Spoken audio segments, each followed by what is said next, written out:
नहीं मेरे राजा, मेरे बच्चे, चुप हो जाओ, चुप हो जाओ युवराज। न जाने से आज क्या हो गया, आज तो ये शांत ही नहीं हो रहा।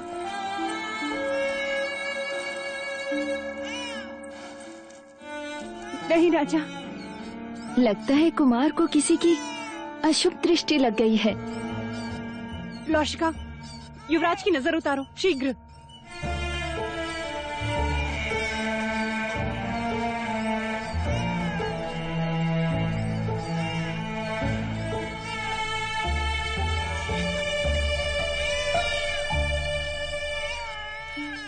पूर्ण रूप से अपनी माँ पर गए हैं कुमार। महादेवी भी तो जागती थी आधी आधी रात, फिर न जाने क्या क्या जतन करने पड़ते थे उन्हें सुलाने के लिए। सर में तेल लगाओ, गाना गाओ, संगीत सुनाओ।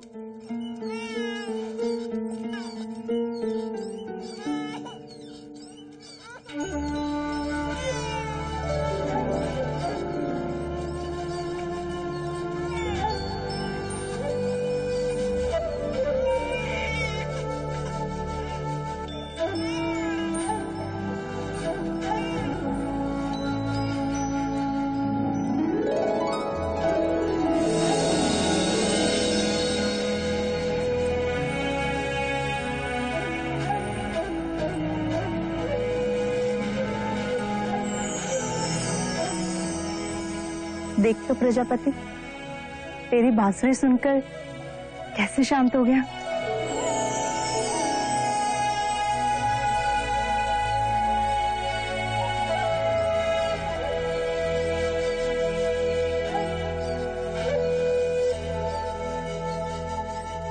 देखिए तो महादेवी, बांसुरी के स्वर सुन के कैसे सो गए हमारे कुमार।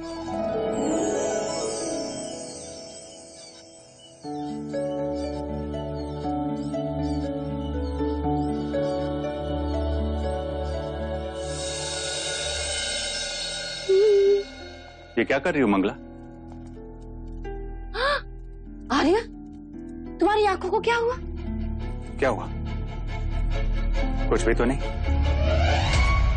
अगर कुछ हुआ नहीं है तो फिर देखकर भी पूछ क्यों रहे हो? क्या कर रही हो मंगला? मैं ये पूछ रहा हूँ कि तुम ये दिए क्यों जला रही हो? हाँ, अब ये सही प्रश्न है। दिए कब जलाते हैं? जब कोई पर्व होता है। आज पर्व ही तो है। किंतु आज कौन सा पर्व है? अरे, महामुनि असित ने हमारे देवदत्त के लिए भविष्यवाणी जो की है। भविष्यवाणी? किंतु वो भविष्यवाणी तो सिद्धार्थ के लिए थी। हाँ, उसी के लिए की थी। शब्द सिद्धार्थ के लिए थे, पर मर्म देवदत्त के लिए था। वो कैसे? आंखें बड़ी करो आर्य, आंखें बड़ी करो। अरे, सिद्धार्थ बड़ा होकर सन्यासी बनेगा तो राजगद्दी पर देवदत्त ही तो बैठेगा ना।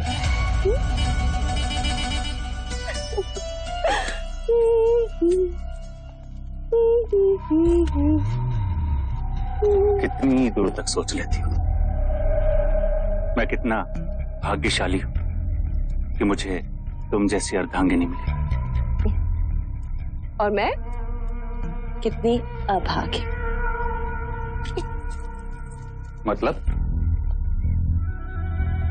मतलब मूछें होती तो महाराज बनते। मांग है इसलिए मंगला।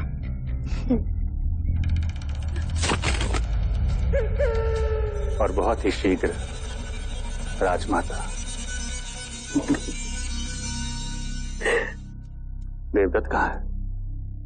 मुराज खेले भी है साथ में, आपको हरा दूंगा। पुत्र इस समय नहीं, इस समय मैं अकेले रहना चाहता हूँ।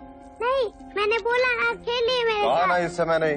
नहीं, आप मेरे साथ अभी खेल। कहा ना इस समय नहीं। जाओ, जाओ अपने कक्ष में जाके सो जाओ। देवदत्त, देवदत्त उठ, उठ, रोना बंद कर और याद रख, महाराज को अब तेरी कोई आवश्यकता नहीं। इनका अपना पुत्र जो आ गया। मंगला, क्या अनर्थ कह रही हो? सही तो कहा महाराज। दाहिना हाथ हमेशा मुंह की ओर ही जाता है। जब कुमार नहीं थे तब यही देवदत्त था जिसने आपके अकेलेपन को अपने बचपन से भर दिया। क्षमा कीजिएगा महाराज, मेरे देवदत्त ने आपके एकांत को भंग कर दिया। चल देवदत्त।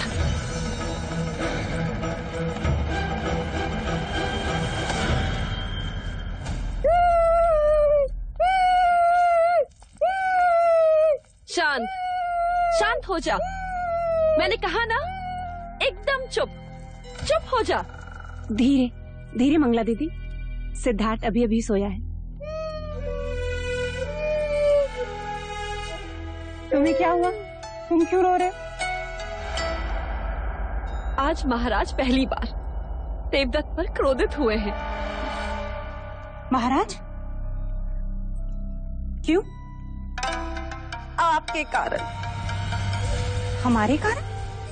आप महादेवी माया को वचन देकर भूल गई महादेवी प्रजापति। आपने कहा था कि आप दोनों का ध्यान रखेंगी, परंतु युवराज सिद्धार्थ के लालन पालन में इस तरह डूब गई हैं आप कि व्यथा में डूबे महाराज पर ध्यान ही नहीं रहा आपका।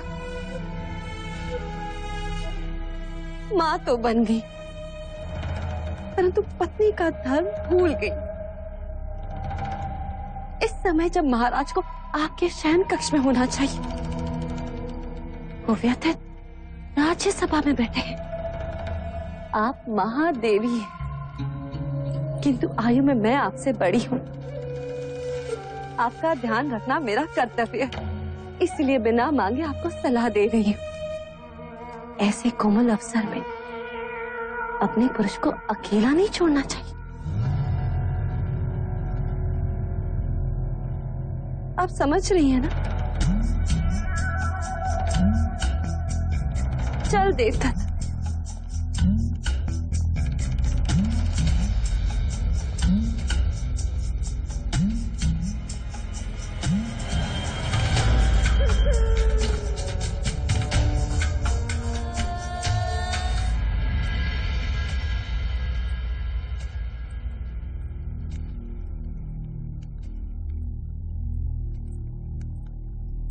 महाराज कहाँ हैं? अभी अभी प्रशिक्षण क्षेत्र की ओर गए हैं महादेवी।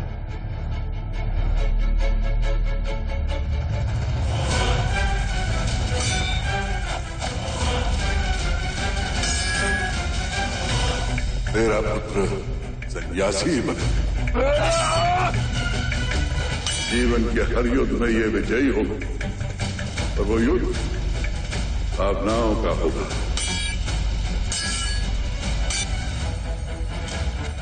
भले इसने तेरे क्षत्रिय कुल में जन्म लिया हो, और रूप सन्यासी का लेकर आया है। क्षमा महाराज। दोस्त तुम्हारा नहीं, मैं बेध्यान हो गया था।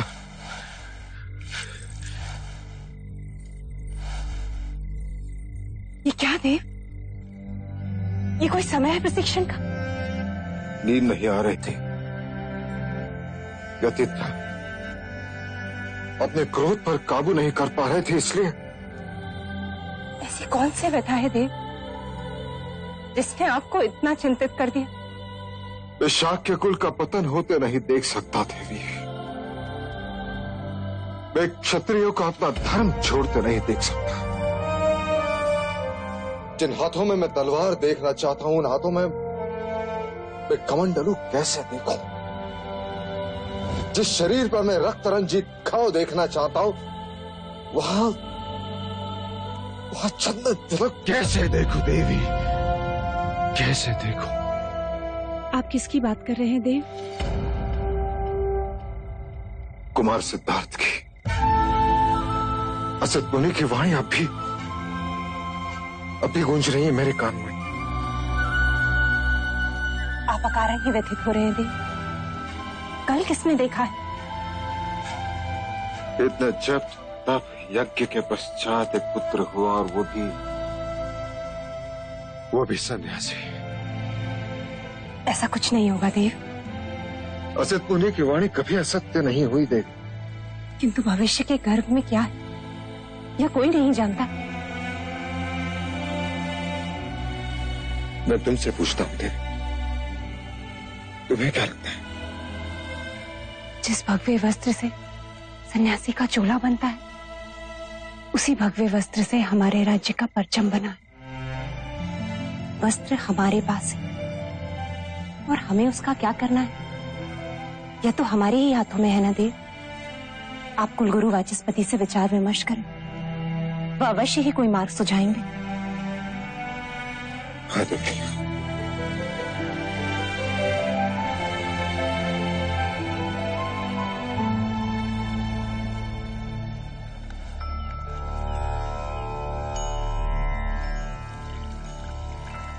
मूलाथो ब्रह्म रूपाया मध्याथो विष्णु रूपेणे अगर्त शिव रूपाया वृक्ष राजाय थे नमः। महादेवी प्रजापति, आपका यह विचार अति सराहनीय है। यदि हर परिवार अपने मृत आत्मा की स्मृति में एक वृक्ष लगाए और उनका जतन करे तो पृथ्वी सदैव हरित रहेगी और उनकी स्मृति भी जीवित रहेगी।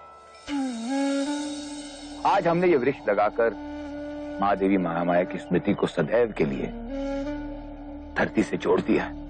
महादेवी महामाया की, महादेवी महामाया की, महादेवी महामाया की।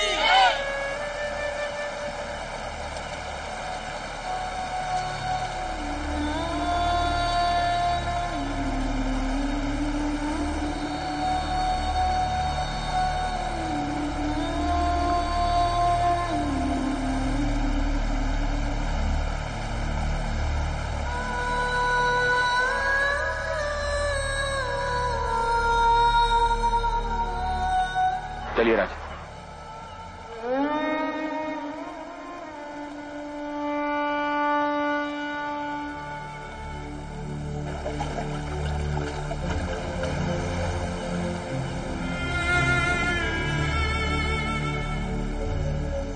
गुरुवर्य, मुझे आपके मार्गदर्शन की आवश्यकता है। अवश्य राजा। आप तो जानते हैं कि असित मुनि ने भविष्यवाणी की है कि सिद्धार्थ बड़ा होकर सन्यासी बनेगा, परंतु मैं चाहता हूं कि सिद्धार्थ बड़ा होकर चक्रवर्ती सम्राट बने। मुझे यही चिंता सता रही है कि सिद्धार्थ का भविष्य क्या होगा। इस बहते पानी को देख रहे हैं राजा?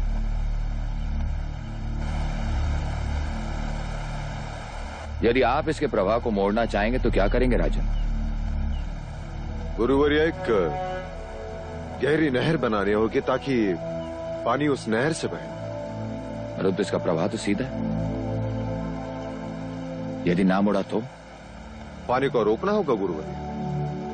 उसके आगे बांध बांधना होगा ताकि पानी का प्रवाह मुड़ जाए। सिद्धार्थ का जीवन भी इस बहते पानी की प्रवाह की तरह है राजन।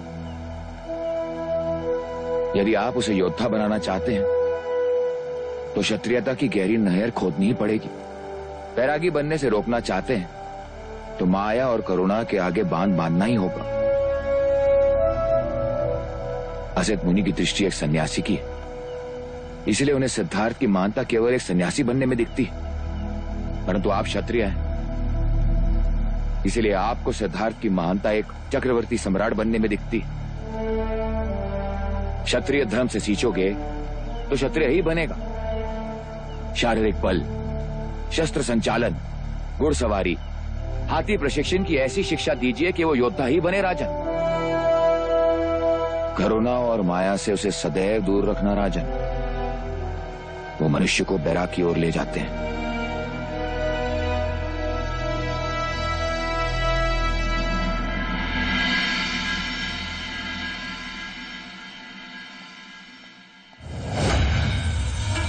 महाराज, वो भी अकेले? सही अवसर। मंगला, तू इतने दिनों पश्चात आपसे अपना नाम सुनकर मन आनंदित हो गया महाराज। अच्छा हुआ। मैं भी तुमसे कुछ बात करना चाह रहा था। क्या हुआ? परख रही थी कहीं मैं सपने तो नहीं देख रही जो महाराज आज मुझसे बात करना चाहते। आज का दिवस तो मेरे लिए एक उत्सव ही है। कहिए ना महाराज। अब हम सबको मिलकर युवराज का ध्यान रखना है। आप कहें तो मैं आपका भी ध्यान रख सकती हूँ महाराज। कुछ मर्यादाओं का उल्लंघन अच्छा नहीं होता और कुछ इच्छाओं का दमन संभव नहीं होता महाराज।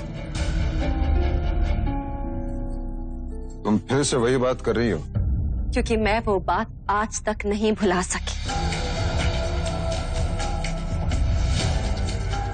देवी प्रजापति में ऐसा क्या था जो दूसरे विवाह के लिए आपने उसे चुना और मुझे आपके दूसरे भाई से ब्याह करना पड़ा, जबकि मेरी असली चाह तो आप ही थे महाराज। ये सारी बातें अतीत की है मंगला। फिर ये बात आज भी मेरे आगे प्रश्न बनकर खड़ी है महाराज। आज उस प्रश्न का उत्तर भी सुन लो। दूसरे ब्याह की बात महादेवी महामाया की इच्छा थी और प्रजापति उसकी बहन। उसमें मेरे रुचि या अरुचि का कोई प्रश्न नहीं और ये बात अब व्यर्थ है, समय का नाश है। सच्चाई के साथ चलेंगे तो सब आनंदित रहेंगे, अन्यथा इतिहास दर्शाता है कि परिवार का कलह महाभारत तक पहुंचा है।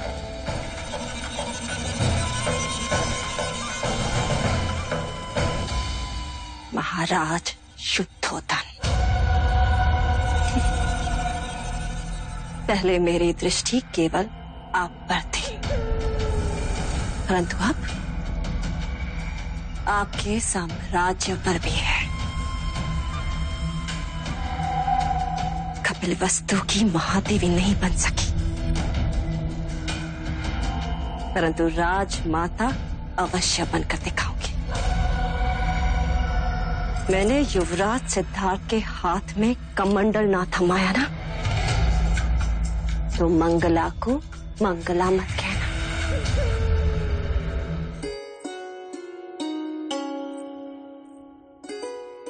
अब देखें कैसा लग रहा है। महादेवी प्रजापति, क्या हम भीतर आ सकते हैं? आपको भीतर आने के लिए आज्ञा की आवश्यकता कब से पड़ गई? आइए छोटे राजा।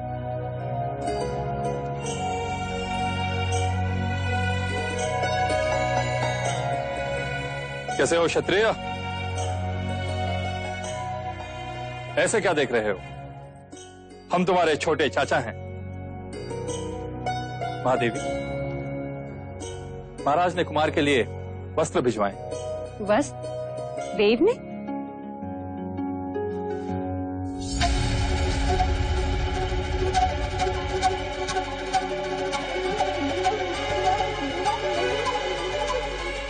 लोहे की चादर? प्रतिरात्र कुमार को यही वस्त्र उड़ाकर सुलाया जाए, यही भाई महाराज का आदेश है। महाराज चाहते हैं कि कुमार अभी से लोहे से खेलें, उसे छुएं, उसे अपना लें, जिससे बड़े होकर उन्हें लोहा भारी न लगे। आपके भाई महाराज इस वक्त हैं कहाँ? पता नहीं महादेवी, किसी गुप्त मंत्रणा के लिए गए।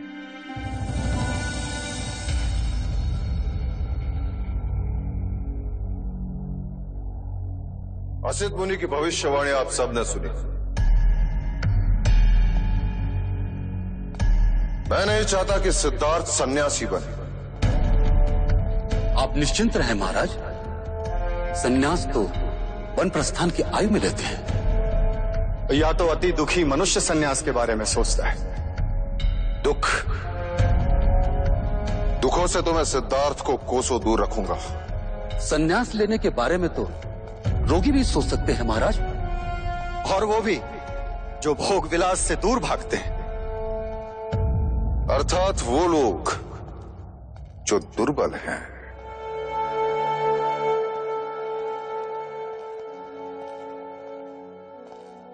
इसका तात्पर्य यह है कि हमें दुखी और दुर्बलता से,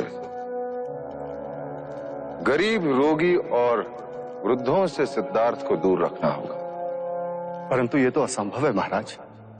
राज्य में गरीब, वृद्ध, रोगी, प्रजाजन तो रहेंगे ही। उन सबसे सिद्धार्थ को कैसे दूर रख सकते हैं?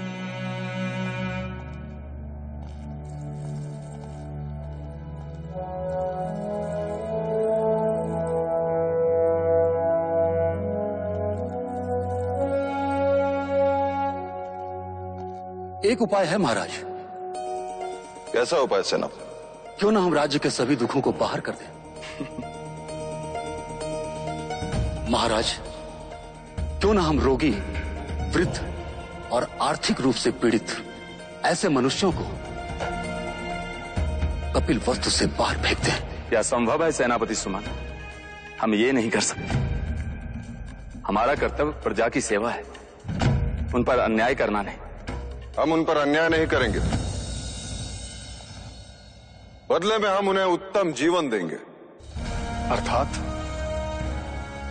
हम उन्हें ऐसी जगह भेजेंगे जहां रोगियों का इलाज होगा, गरीबों को रोटी मिलेगी, वृद्धों को मान सम्मान मिलेगा।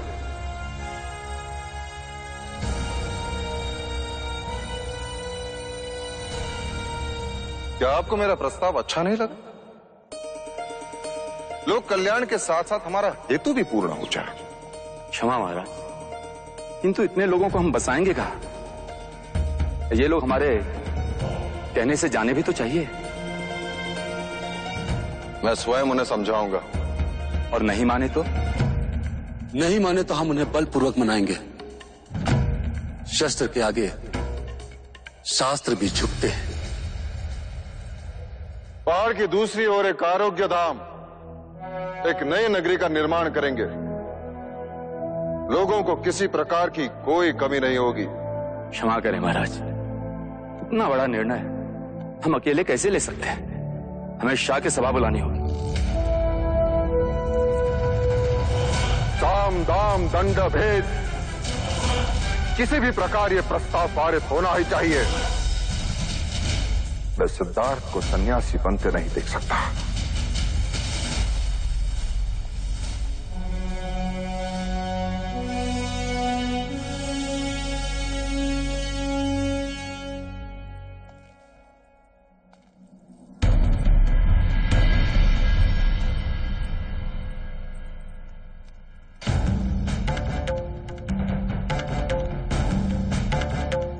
हमारी सभा संबोधन के बाद प्रस्ताव सर्वानुमति से पारित होना चाहिए। आप निश्चिंत रहे महाराज, सभी को समझा दिया गया है। कोई सिक्कों की बोली समझा तो कोई तलवार की भाषा, कोई विरोध शेष नहीं है।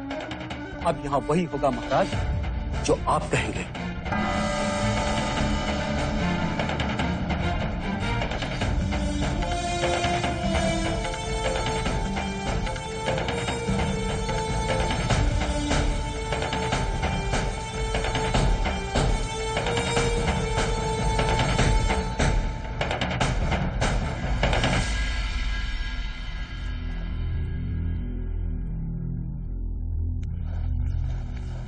आज की तत्काल सभा का तात्पर्य यह है कि मैं कौशल राज और मगध पर आक्रमण करना चाहता हूं।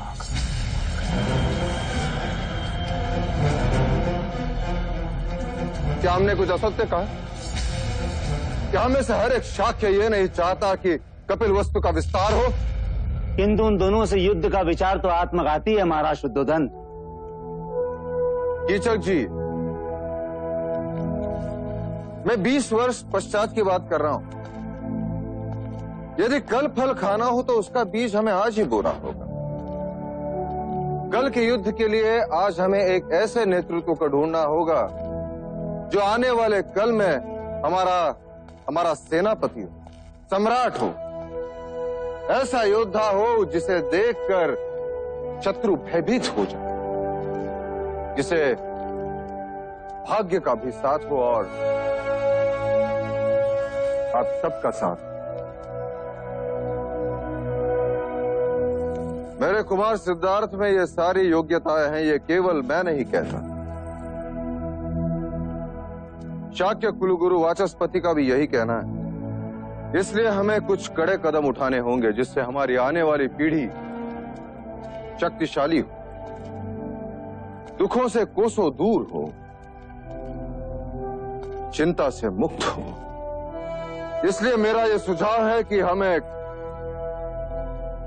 नई नगरी का निर्माण करें जहां कपिल वस्तु के रोगी, वृद्ध और आर्थिक रूप से पीड़ित लोगों को रखा जाएगा।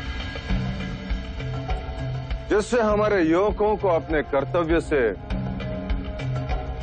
मुक्ति मिले, ताकि वो युद्ध कला और राज्य के प्रगति की ओर अपना लक्ष्य केंद्रित कर सके।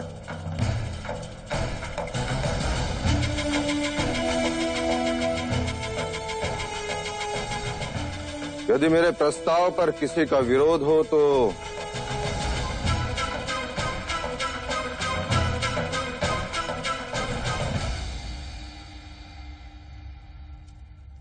क्या शाक्य कुल के सभी प्रतिनिधियों को इस प्रस्ताव पर सहमति है? क्या महाराज शुद्धोदन की राय सबको मान्य है? तो क्या हम ये समझ लें, शाक्य सभा में यह प्रस्ताव सर्वसम्मति से पारित होता है? महाराज शुद्धोदन की जय! महाराज शुद्धोदन की जय! महाराज शुद्धोदन की जय!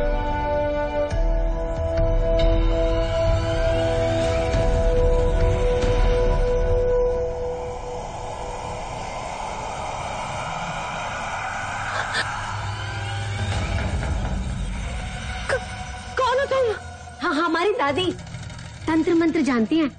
आपने कहा था ना।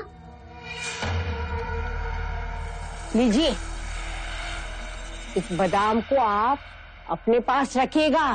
देखिएगा, आज आपको कोई न कोई शुभ संदेश मिलेगा। हाँ, ठीक है, ठीक है, जाओ यहाँ से। शुभ संदेश मिलते ही इसे पानी में बहा दीजिएगा। हाँ, ठीक है, जाओ। आओ दादी।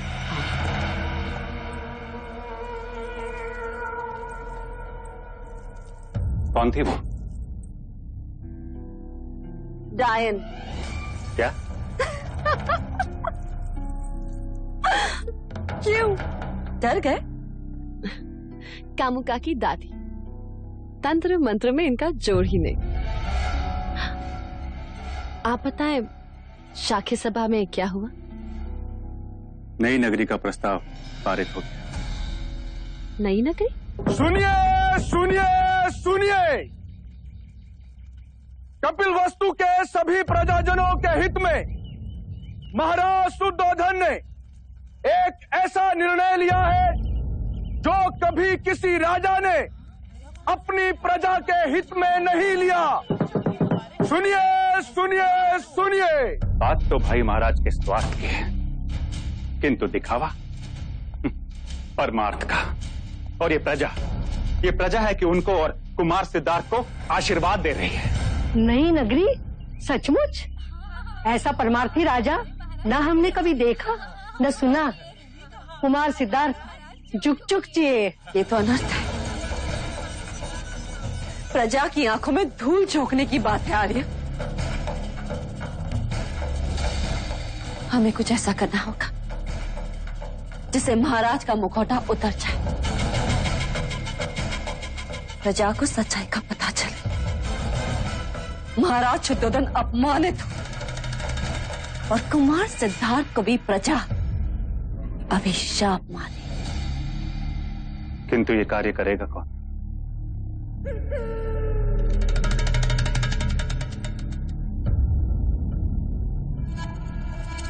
कामुका। नई नगरी का लाभ लेने के लिए सभी गरीब, वृद्ध और रोगियों को 2 दिन में कपिल वस्तु छोड़कर वहां जाना होगा। यह फैसला जनहित में है, इसलिए महाराज आप सभी से सहयोग चाहते हैं जिससे बल का उपयोग ना करना पड़े। ऐसे कैसे बोल रहे हैं ये लोग? हाँ, ऐसे कैसे कर सकते हैं राजा, बताओ तो।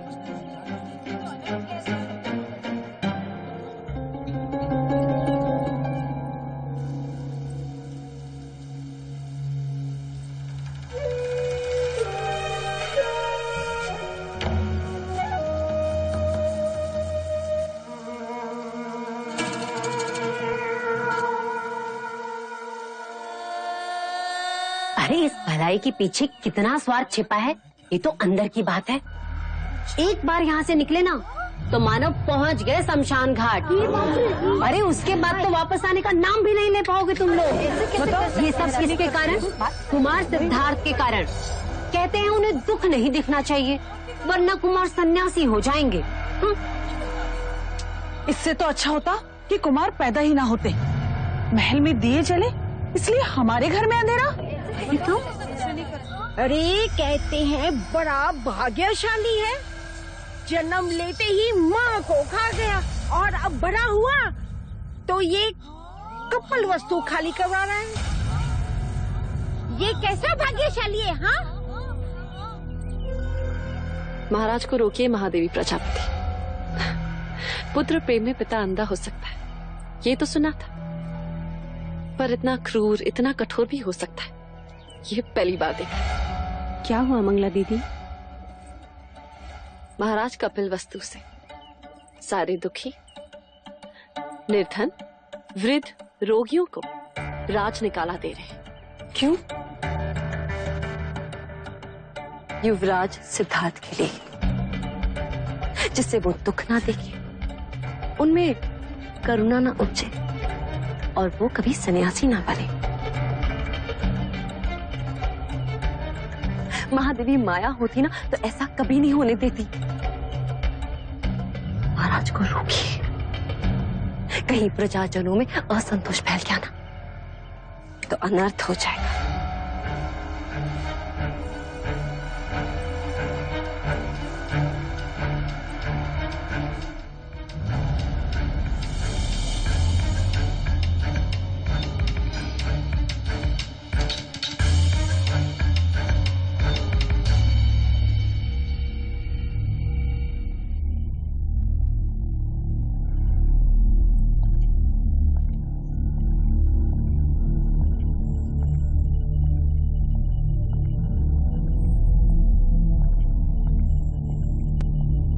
प्रजापति तुम? बहुत ठेस पहुंची है देव। यदि महादेवी माया जीवित होती तो क्या आप उनसे भी यह बात छुपाते? कौन सी बात?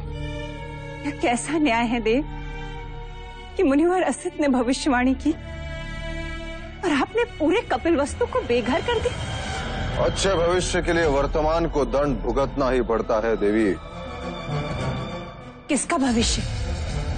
कुमार सिद्धार्थ का। तो उसके लिए प्रजा क्यों दंड भुगते? अभी भी समय है देव, अपना आदेश वापस ले लीजिए, अन्यथा प्रजा का रोष हमें जीने नहीं देगा। क्या मिलेगा आपको यह करके? कपिल वस्तु को भावी सम्राट, जो संपूर्ण भारतवर्ष पर राज करेगा। प्रजा को दुखी करके कभी कोई राजा खुश नहीं रह सकता देव। किस किस से दूर रखेंगे आप कुमार को? प्रकृति के भेद छुपाए नहीं छुपते। आप उनसे मनुष्य का दुख छुपाएंगे, मृत्यु छुपाएंगे, किंतु वृक्ष से गिरते पीले पत्ते कैसे छुपाएंगे? मुरझाते फूल कैसे छुपाएंगे देव? देवी तुम्हारी भावनाएं मुझे दुर्बल कर रही हैं।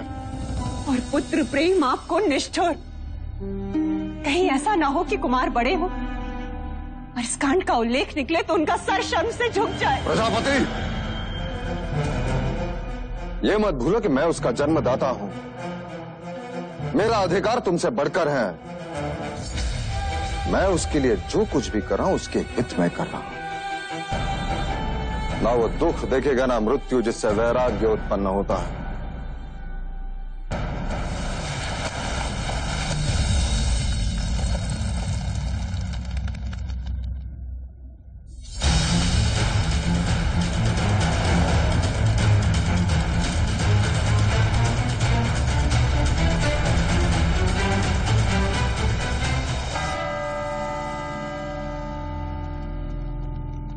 आज के बाद कपिल वस्तु में कोई शमशान घाट नहीं होगा, कहीं धुआं नहीं उठेगा।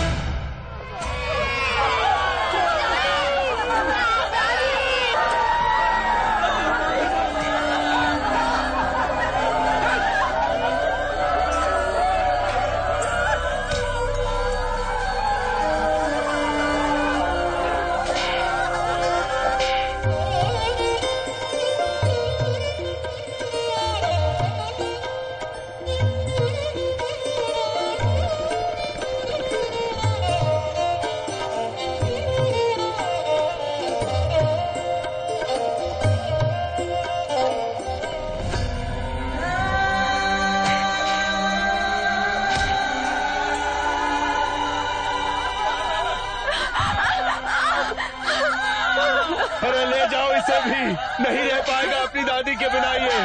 अरे कल बीमार होगा तभी लेके जाओगे इसे तुम। ये मत भूलो कि मैं उसका जन्मदाता हूं। मेरा अधिकार तुमसे बढ़कर है।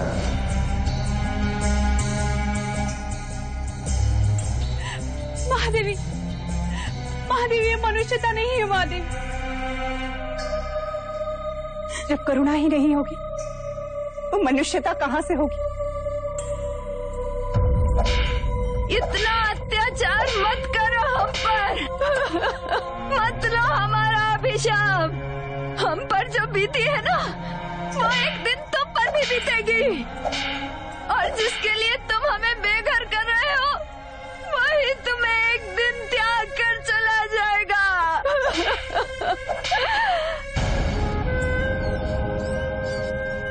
मैं तुझसे पूछ रही हूँ, और कितनी देर लगाएगा तू?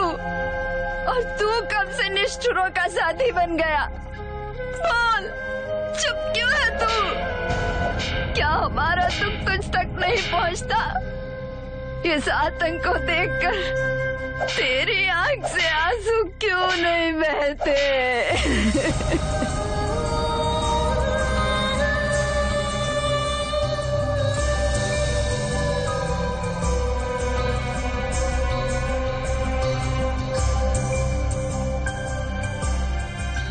लौशिका, लौशिका देख, सिद्धार्थ के आंसू तो रुकने का नाम ही नहीं ले रहे। भाई महाराज, अब इस नगरी में कोई वृद्ध नहीं, कोई रोगी नहीं, कोई दुखी नहीं है देव।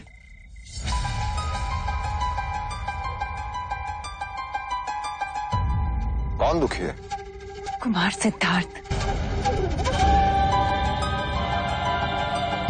उनके आंसू नींद में भी रुकने का नाम नहीं ले रहे। वह सुषेण को तत्काल बुलाया जाए। जी भाई महाराज। दुख केवल तन में या आसपास नहीं होता, मन का भी होता है। मन के दुख का क्या करेंगे देव? क्षत्रिय के मन में केवल स्वाभिमान रहता है, दुख नहीं।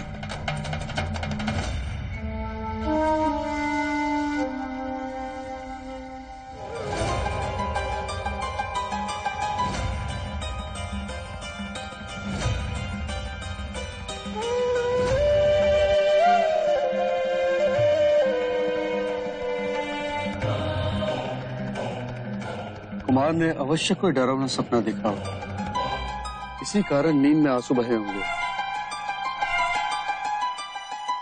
और बुखार का कारण भी यही होगा। मैं औषध भिजवा देता हूँ। भिजवाइए नहीं, मंगा लीजिए। आज के पश्चात आप परिवार समेत यही राजमहल में रहेंगे। आपका केवल एक ही कर्तव्य होगा कि राजमहल में कोई भी रोगी ना हो, मानसिक रूप से, शारीरिक रूप से। युवराज को कुछ नहीं होना चाहिए। घर में बीत गए दिन कितने सन्नाटे में रातें।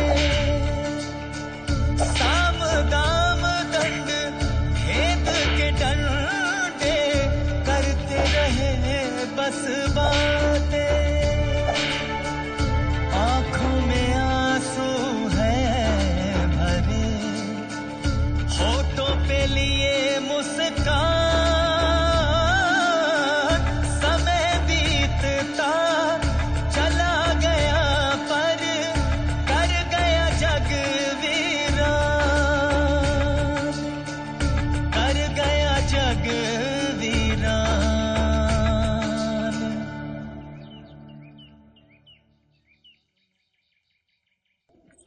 सिद्धार्थ,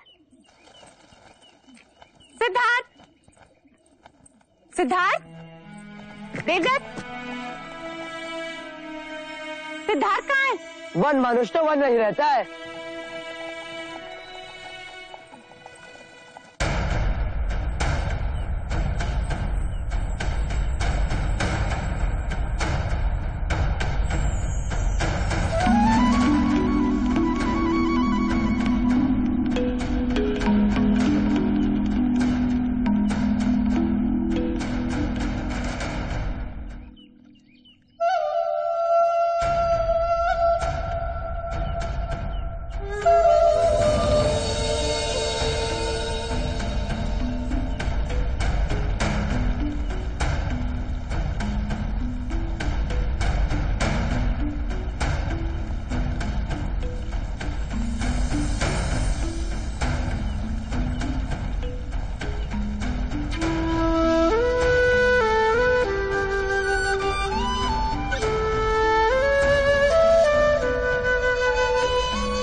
है।